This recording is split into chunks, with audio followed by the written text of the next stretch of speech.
से भगवान की कथा सुना रहे थे। सुखदेव जी ने कहा कि हे राजन परीक्षित,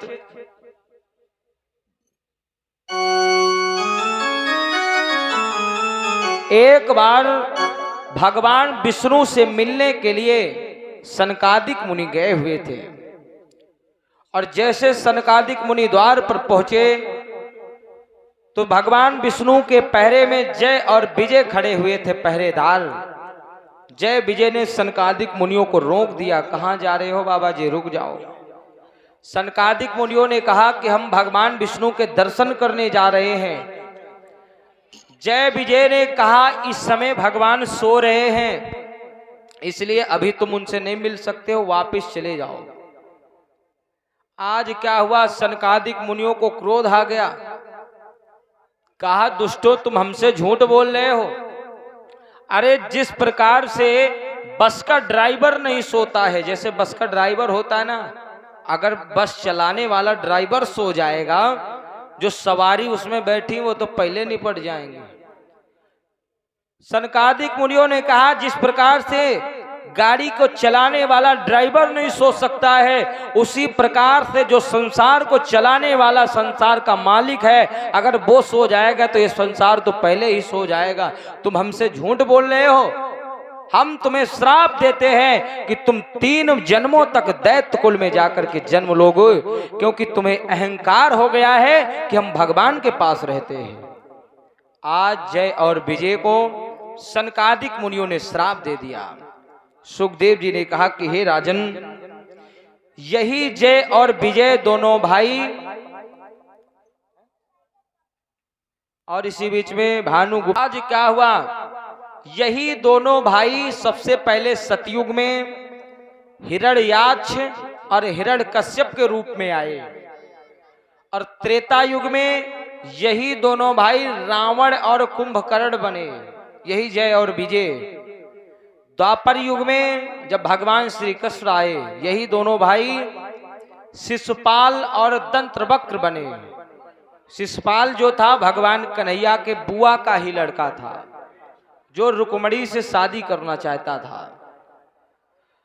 तो आज सुखदेव जी ने कहा कि हे राजन, इस प्रकार से सबसे पहले जय विजय जब सतयुग में आए हिरण्याक्ष और हिरण्यकश्यप के रूप में, तो एक बार हिरण्याक्ष ने इस पृथ्वी को उठा लिया।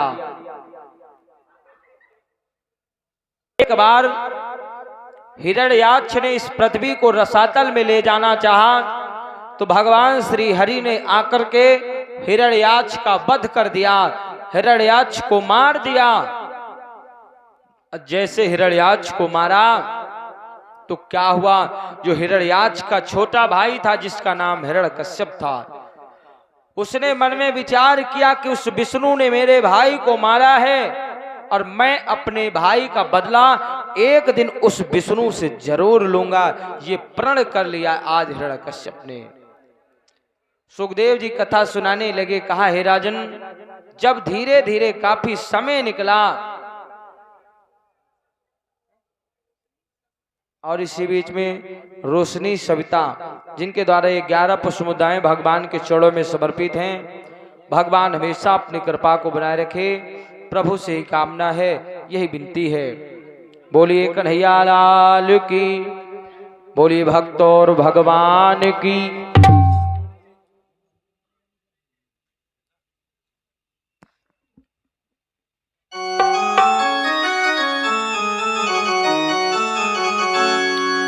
तो एक बार हिरण्याक्ष को जब भगवान ने मारा, जो हिरण्यकश्यप छोटा भाई बचा हुआ था, उसकी एक बहन थी जिसका नाम सिंहिका था, और वो सिंहिका एक बार पूजा करने के लिए मंदिर में गई हुई थी, और जब पूजा करके वो वापस आ रही थी तो वही मंदिर के पास ही एक सुंदर सा राजकुमार मिला। उसने सिंहिका से कहा कि हे सिंहिका, हम तुमसे शादी करना चाहते हैं। सिंहिका ने कहा मैं शादी उसी से करूंगी जो मेरे भाई को युद्ध में हरा देगा। अगर तुम मेरे भाई से युद्ध करोगे और मेरा भाई हार जाएगा तो हम तुमसे शादी कर लेंगे। आज उस राजकुमार ने कहा मैं तुमसे और तुम्हारे भाई से लड़ने के लिए तैयार हो जाओ, अपने भाई से ये मेरी बात पहुंचा देना।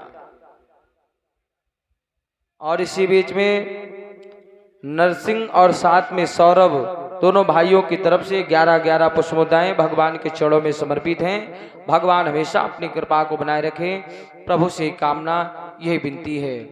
बोलिए कन्हैया लाल की। आज सिंहिका गई वापस लौट के अपने घर।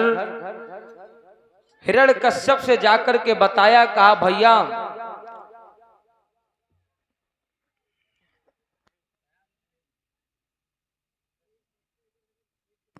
माता रानी ने उसे वरदान में दिया था कि अगर उसके पति के ऊपर यह शीतला चीर रहेगा जब तक, तो उसके पति का कोई बाल बांका नहीं कर पाएगा। लेकिन अगर शीतला चीर बाहर हो गया तो फिर कोई भी उन्हें मार सकता है। तो सिंहिका अपने पति को हमेशा उस शीतला चीर में ढक करके रखा करती थी। लेकिन उस दिन वो शीतला चीर बाहर हो गया और हिरण्यकश्यप रात्रि में पहुंच गया और उसने देखा कि सिंहिका अरे सैया के संग सोए रही है धरा सिरहा के पहिया। सिंहिका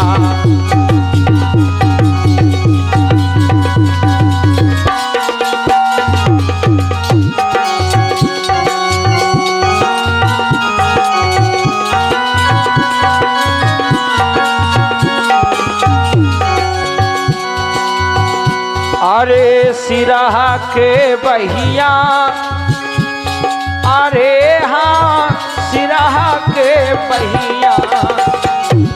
सिंहिका सैया के संग सोए रही है धरा सिरहा के बहिया।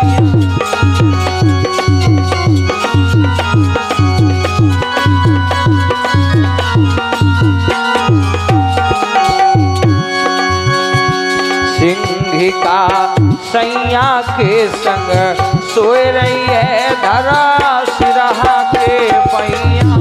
सिंहिका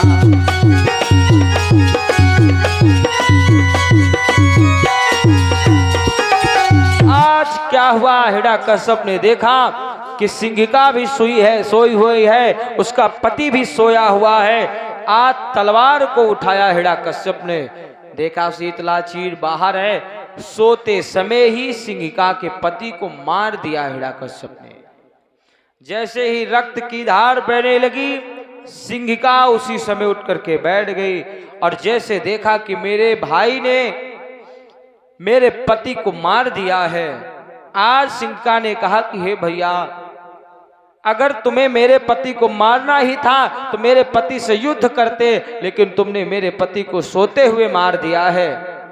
हिरण्यकश्यप ने कहा कि मैं अपने दुश्मन को कभी जीवित नहीं छोड़ता हूं। अरे अभी तो मुझे उस विष्णु से अपने भाई का बदला लेना है, क्योंकि अभी तो मैंने अपना बदला लिया है तेरे पति को मार के। अभी तो मुझे उस विष्णु से बदला लेना है जिस विष्णु ने मेरे भाई को मारा है। यही मन में विचार करता था हिरण्यकश्यप।